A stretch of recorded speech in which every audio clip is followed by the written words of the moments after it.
Right, I'm making a quick video about the Renters Reform Bill.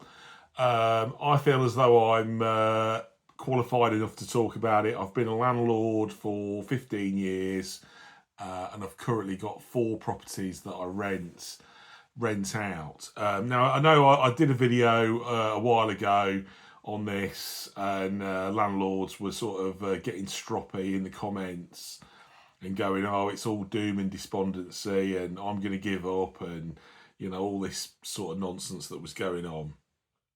But I wanted to have a look at this objectively. If I'd say I'm a landlord, and I want to tell you what I think about the new renters reform bill that Labour are bringing out. Right. So the first thing they're doing is they're doing rolling ASTs. Now, normally you have an agreement if you use a letting agent. You'd have an agreement with your letting agent. Somebody wants to rent your house, and it would be a maximum of a 12-month contract. And then when the 12 months is up, then you just carry on, and it rolls month to month until you give them notice or until they give you notice. So really, the only thing that's changed there is now they're saying you can't give them a 12-month contract or a 6-month contract. From when they let the property, it's from when they let the property, it's basically just a rolling contract. But in sort of terms of it affecting you, it doesn't really affect you. The only dodgy thing is that a tenant can move into your property, and on day one they can issue you with a month's notice and say, I'm moving out in a month.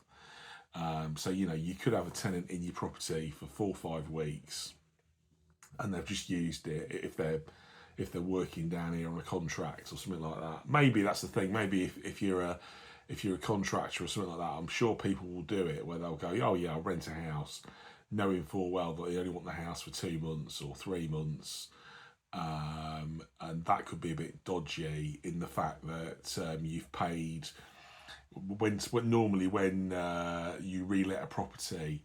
The letting agent would charge you relet fees. I think mine are currently about 400 quid. So every time you relet a property, they charge you 400 quid. So that could be dodgy if a tenant's going, I'll have it for a month or have it for 2 months, and then they give you notice and they move out. So that's the first sort of dodgy thing.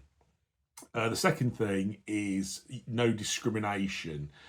So when you're letting your property, you can't put on the advert no kids, no pets, no DHSS. So basically, anybody that wants to view your property, you've got to let them view it. Basically, now what I say to that is I think because a lot of landlords are pulling out the market, I think you will have loads of people that want to be your tenants. There'll be loads, so instead of normally, you're getting 4 or 5, 6 people wanting to look around your house, you probably have 30. So straight away, what I'm saying is the letting agent's going to say to them, "Oh well, have you got kids? Yeah, we've got kids. Have you got dogs? Yeah, I've got dogs." So you're going to have an idea, unless the government brought in some scheme where it was a top secret and the letting agent wasn't allowed to tell you. Oh, Mr. Smith, has Mr. Smith got any kids? No, I'm not allowed to tell you. Has Mr. Smith got any dogs? Oh, I'm not allowed to tell you. You just pick a name at random, like doing the lottery. But what I'm saying is, they're saying there's no discrimination. But when you get, if you get 5 or 6 people interested in your property, and you go, right, who am I going to let it to? Then obviously you're going to go, right, who's not got any pets? That'll be the first thing, right? Who's not got any kids? That'll be the second thing. Because what tends to happen with kids, if you've got kids in a property, they do tend to damage walls and draw on walls and things like that. That's what I found in the past. But like I said, I'm not overly bothered because I think the amount of the amount of tenants wanting to view your property will increase because there'll be less properties about, right? So the next thing I want to talk about is the Section 21. Now, obviously, as part of this rental reform bill, they're taking away your Section 21. So you can't give the tenants notice to move out. Now, I reckon I've only done that once, I think. And basically, I had a house that needed work doing, needed a new bathroom, and the rent was £750 a month. And I think the market rent was about 900 or 950 or 1,000, something around there. So I was getting 250 quid less rent than I could be. The tenants had been in there years. The tenants had been in there 6-7 years, maybe something like that. And but the only thing was, I knew the bathroom was leaking. The bathroom was pretty grotty. It needed a new bathroom. And like I said, I tried to put the rent up in the past, and the tenants weren't having it. They were sort of saying, "Oh no, we can't afford it," blah blah blah. And I was like, "Okay, forget it then. Just carry on." And this sort of went on till I got to the point and thought, right, I want the property back. I issued a Section 21, and they're supposed to get out within 2 months.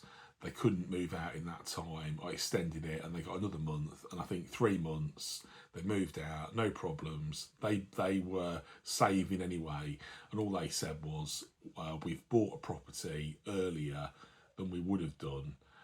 So they were planning to move out and buy a house, but they just G'd them up a bit. Do you know what I mean?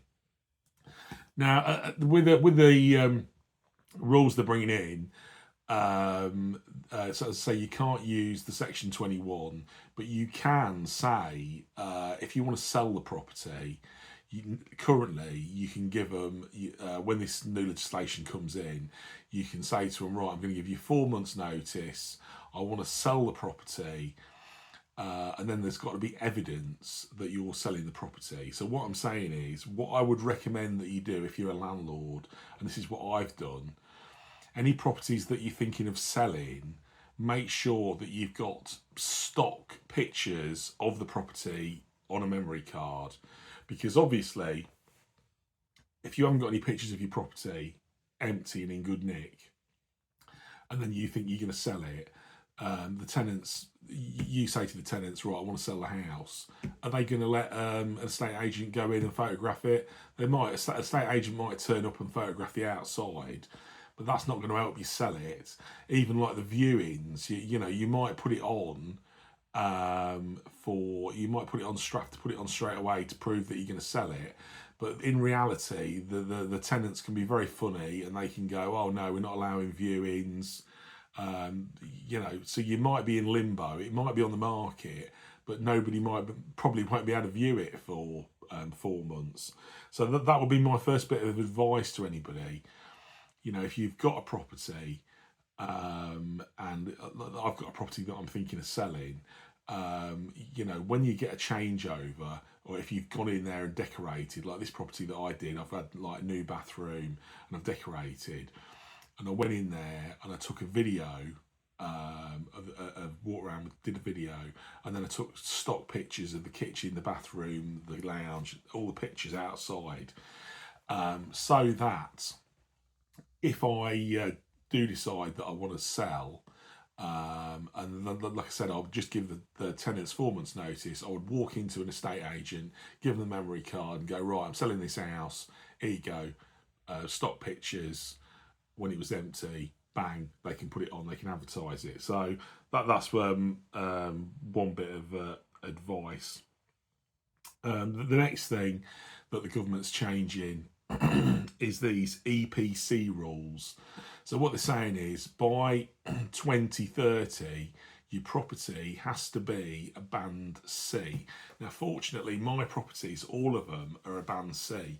Again, I saw that landlords, last time I made this video, landlords were getting up a tea and they're going, I can't afford, I've got a band D and I can't afford £10,000 to make it into a band C, and all this sort of nonsense.